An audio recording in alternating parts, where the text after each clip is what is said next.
Good night, my beautiful princess. Sleep well. I love you more than anything in the world. The boys are in here with me, so I figured they can say goodnight too. Bilbo, really? Bilbo says goodnight. He loves you and misses you. He's been a good boy today. Panda Bear says goodnight. He's decided he really likes this Pavasson over here. Pan! Alright, he's out already.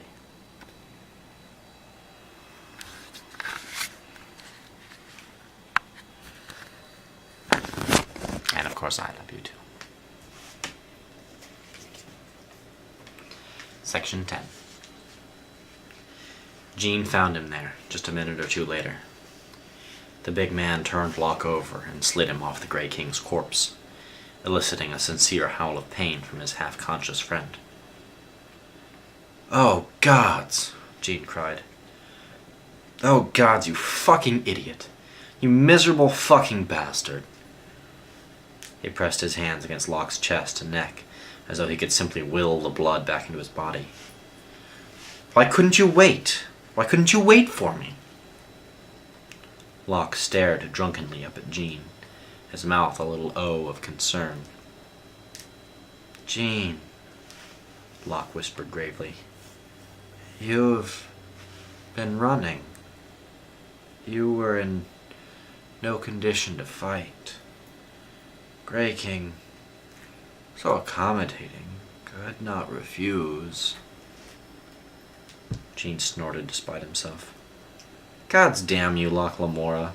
I sent him a message. I thought I might keep him around a while."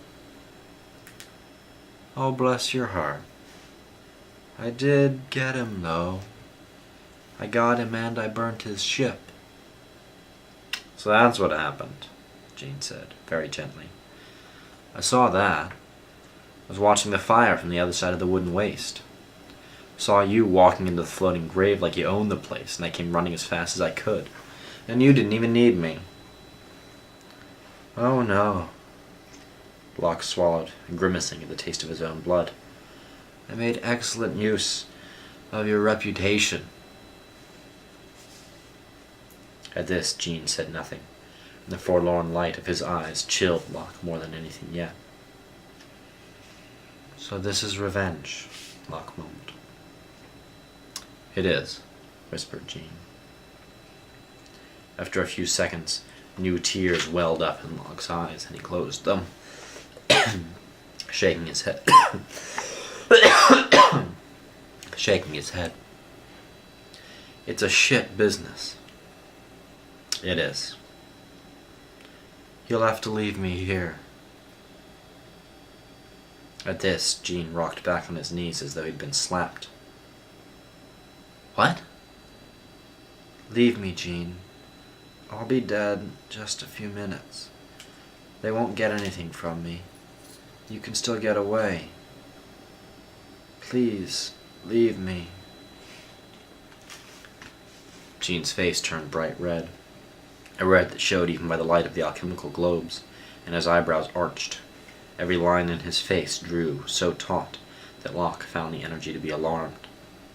Jean's jaw clenched, his teeth ground together, and the planes of his cheeks stood out like mountain ridges under his gilding of fat. "It's a hell of a thing for you to say to me," he finally hissed, in the flattest, deadliest voice Locke had ever heard. "I made a mistake, Jean," Locke croaked in desperation. "I couldn't really fight him. He did for me before I could cheat my way out of it.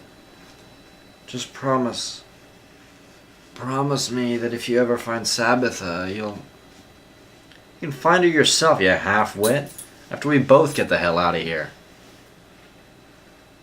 "Jean..." Locke clutched weakly at the lapels of Jean's coat with his good hand. "I'm sorry, I fucked up. Please don't stay here and get caught.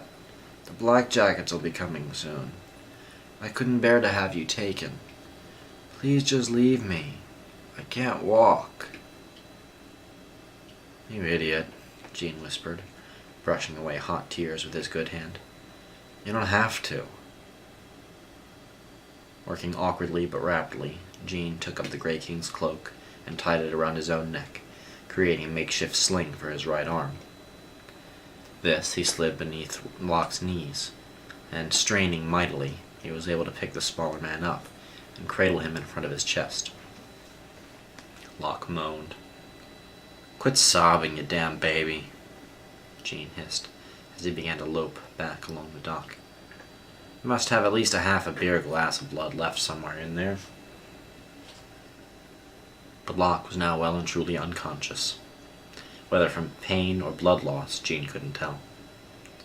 His skin was so pale that it almost looked like glass. His eyes were open but unseeing, and his mouth hung open, trailing blood and spittle. Panting and shuddering, ignoring the wrenching pains of his own wounds, Jean turned and began to run as fast as he could. The body of the Grey King lay forgotten on the deck behind him, and the red light shone on in the empty hall.